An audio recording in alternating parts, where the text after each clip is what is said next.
I'm Rebecca Lester. I'm Associate Professor of Anthropology at Washington University in St. Louis. I just finished a book. It's based in an eating disorders clinic in the United States, and it's looking at the life and the experience within this clinic, but I use that as a lens for engaging with broader cultural debates around moral responsibility and agency and illness. It's the deadliest mental illness that exists. It's more common than autism and schizophrenia, but yet it's the least funded and the least supported by insurance. And so part of the book is examining why is that the case? How did we get here? What are the impacts of this for people who need to get treatment?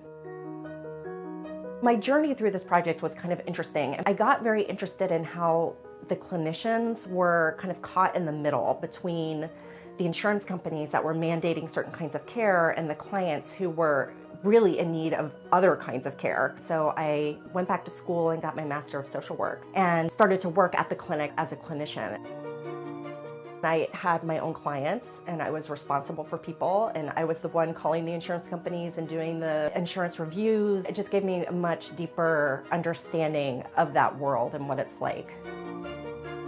One of the most valuable things in that process for me were my graduate students, even though they weren't involved in the research part of it. I had a number of students who were extremely helpful to me in kind of processing the data and in terms of how to think about it and how to write about it. And I wouldn't have been able to complete the project without their investment and support. And so I value that very much. And I think that's one of the strengths of our department is it's very collaborative and very focused on helping everybody flourish, graduate students as well as faculty.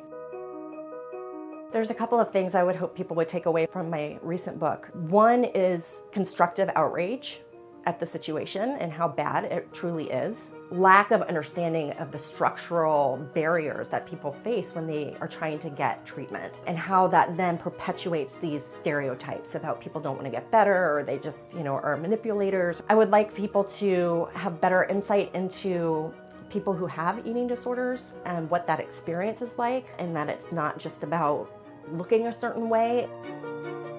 I am very dedicated to how do we make our research relevant. I want my work to speak beyond the walls of the university in ways that other people can really understand and take up and use in constructive ways.